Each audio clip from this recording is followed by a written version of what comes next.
Hi, and welcome back to another episode. So, in this video, we are going to dive deep into some truly inspiring real life examples and stories of healing, transformation through the beautiful practice of Ho'oponopono. So, each of these stories highlights the power of this simple yet very profound method in different areas of life. Maybe it's like emotional healing, relationships, or even physical health. So, my hope is that these stories will inspire you to keep practicing and trusting in the process. So, let's begin to see each of these stories. How, a person healed emotionally after a loss. So, our first story is about Sarah. See, a woman who tragically lost her mother. And Sarah was like consumed by overwhelming grief and guilt and feeling that there was things that was left unsaid between them. So this was like she had a very uncomfortable feeling after her mother had passed. And then when Sarah discovered Ho'oponopono, she decided like to try to process her emotions. She sat quietly each evening and you know brought her mother into her memory and repeated these phrases that I'm sorry that I'm feeling that guilt, I'm feeling that there were things unsaid, please forgive me, and thank you for being there for me all the time when I needed you, and I really love you. So you keep, using many phrases. She repeated this. And over time, something beautiful happened. Sarah had found herself crying less and feeling more at peace. She described how, like, through this practice, she was able to forgive herself and let go of the guilt. She felt like a deeper connection to her mother's memory, one filled with love instead of regret or guilt. So Sarah shared that this practice allowed her to move forward in life and kind of feel a sense of closure or sense of gratitude rather than being weighed down by like sadness, guilt, regret.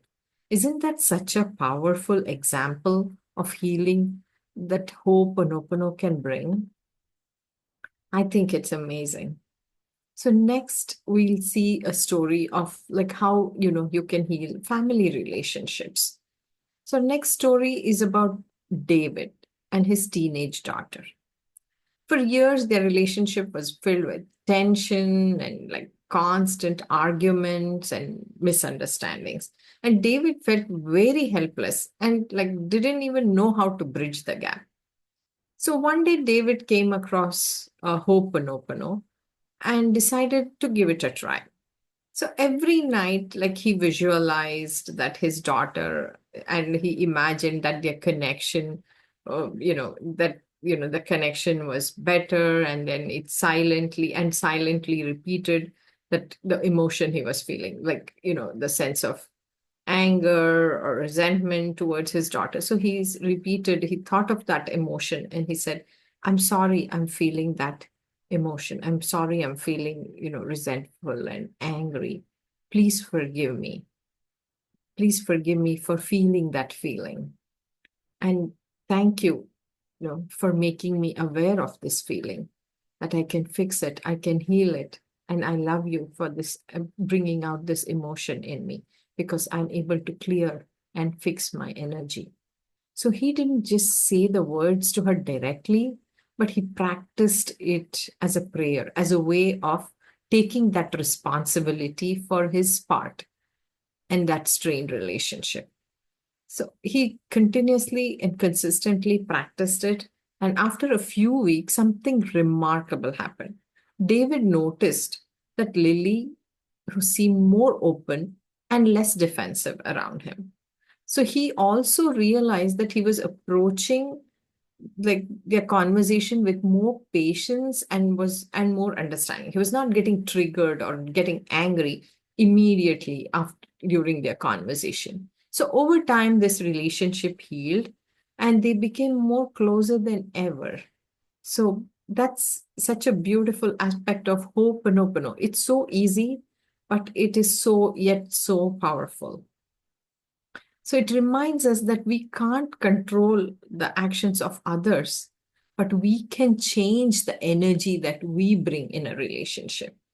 And that change can create incredible results. So I think that's like two beautiful stories. And the next one is about physical pain. So I want to share the story of Maria.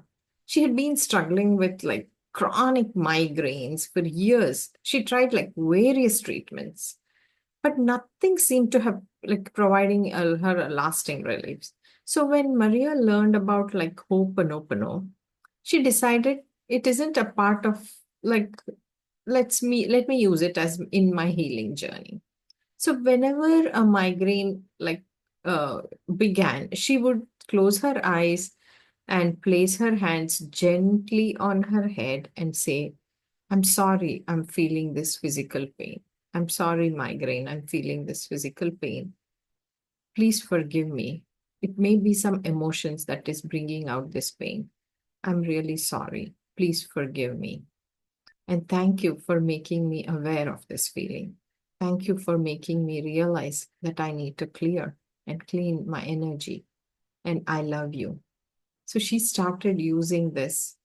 And then she also used this prayer to release any emotional stress and like believe that that might be contributing her to her migraine.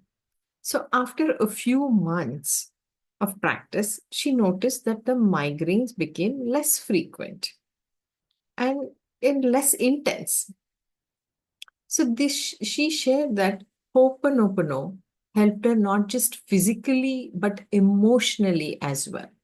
She felt calmer and like more centered and like more in tune with the body, which created like a ripple effect in her well-being. So once you start feeling mentally well, you start feeling physically well. So it creates, then your interactions with other people start automatically improves. So it just creates that ripple effect.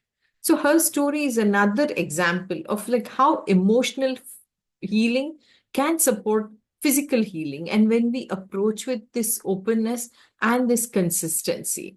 So these stories of like Sarah, David, and Maria show that how powerful Ho'oponopono can be, whether it's for emotional healing, repairing relationship, even like supporting physical health. So the key is persistence, and you have to be consistent in your practice. This isn't just like a one-time practice, but like daily commitment to clearing and forgiving and embracing things with love. So if you have had your own experience with Ho'oponopono, I'd love to share. I'd love for you to share in the comments. So your story could inspire somebody else and they can start begin their healing journey.